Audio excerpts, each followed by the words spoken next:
আপনারা তো ডিম অনেক রকম রান্না করে খেয়েছেন, একবার এরকমভাবে ট্রাই করে দেখুন। তার জন্য আমি এখানে ডিম সেদ্ধ বসিয়ে দিয়েছি, আর এখানে কড়াইতে গরম জল হচ্ছে।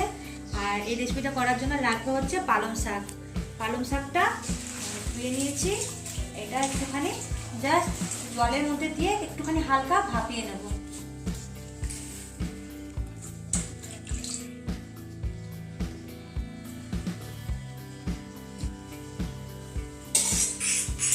একটু হালকা ভাপিয়ে নেব।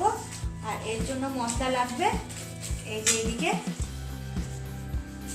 একটা টমেটো, কাঁচা লঙ্কা, রসুন, আদা আর পেঁয়াজ, মিডিয়াম সাইজের একটা পেঁয়াজ। এবারে চলুন দিব, ততক্ষণ আমি মশলাটা করে নেব।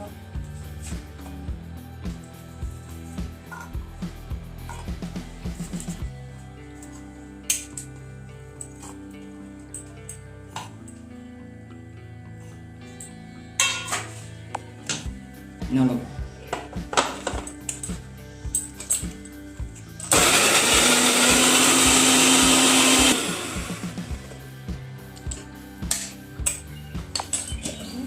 মশলাটা হয়ে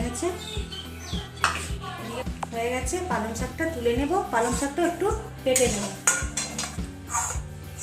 এই জলটা কিন্তু ফেলবো না, জলটা এর সাথে মিশিয়ে দেবো, ছাড়িয়ে নিই।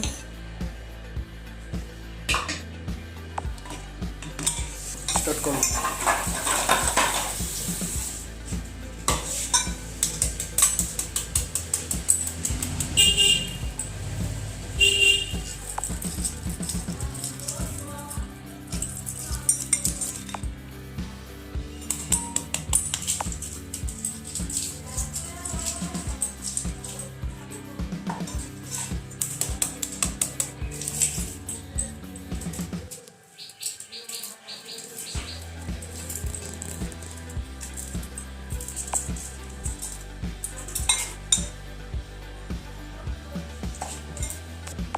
ডিমগুলো ছাড়ানো হয়ে গেছে, এগুলো একটু খালি এরকম করে মধ্যখান থেকে একটু কেটে নেব।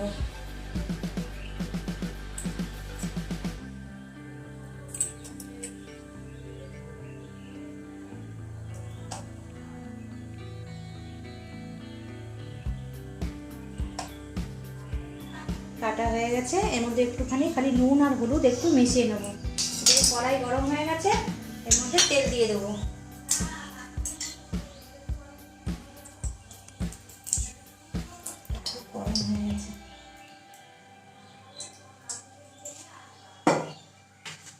তেল দিয়ে দিচ্ছি, এর মধ্যে একটু সামান্য নুন,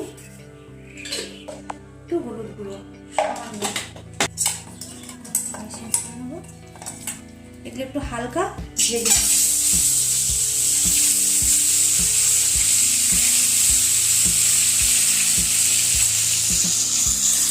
লাল করবো না, খালি একটুখানি তেলে দিয়ে দেবো।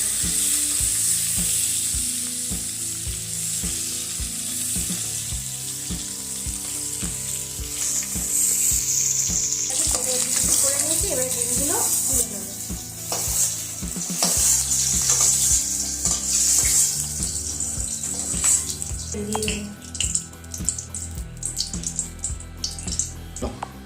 তেল গরম হয়ে গেছে, এই যে একটা শুকনো লঙ্কা, একটু জিরে এর মধ্যে ফোড়ন দিয়ে দেবো। আর এই যে পালং শাক সিদ্ধ করা জলটা এর মধ্যে একটু দিয়ে দেবো, দিয়ে এই মশলাটা এর মধ্যে দিয়ে দেবো।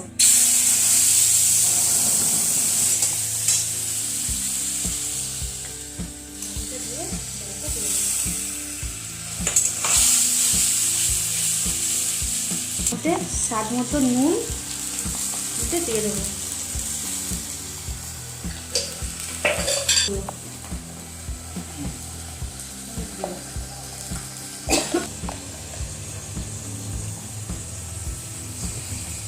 সামান্য লঙ্কার গুঁড়ো একটু দেবো, কেন কাঁচা লঙ্কা দিয়ে রেখেছি, একটু সামান্য লঙ্কার গুঁড়ো, আর এই যে একটু জিরের গুঁড়ো। ব্যাস, মশলাটা দিকে হতে থাক, আমি এবারে পালং শাকটা নেবো।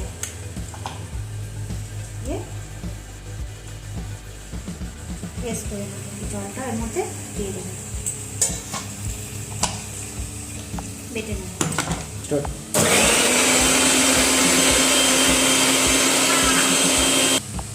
এই এই যে পালং শাকটা বেটে নিয়েছি, এই যে মশলাটা এই যে হয়ে এসছে, এই যে মশলাটা ভাজা হয়ে এসছে। এবার এই পালং শাক পেস্টটা এর মধ্যে দিয়ে দেবো।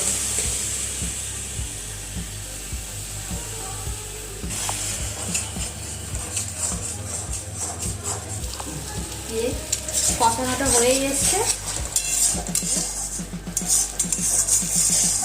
এর মধ্যে এবারে ডিমগুলো দিয়ে দেবো। এই যে ভেজে রাখা ডিমগুলো এর মধ্যে দিয়ে দেবো। আবার এটা ভালো করে নেড়ে নেবো।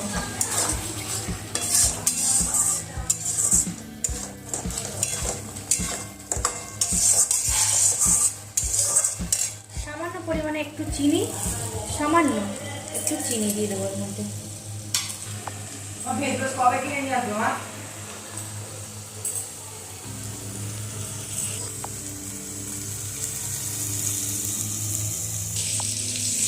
দেখুন কষানো হয়ে গেছে, পুরো সাইড থেকে তেলটা ছেড়ে দিয়েছে, পুরো তেল ছেড়ে দিয়েছে, কষানো হয়ে গেছে।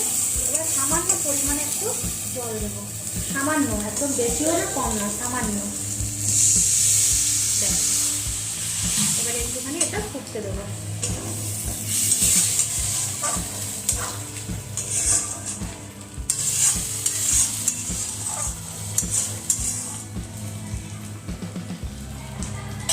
সামান্য একটুখানি এই যে গরম মশলা এর মধ্যে দিয়ে দেবো।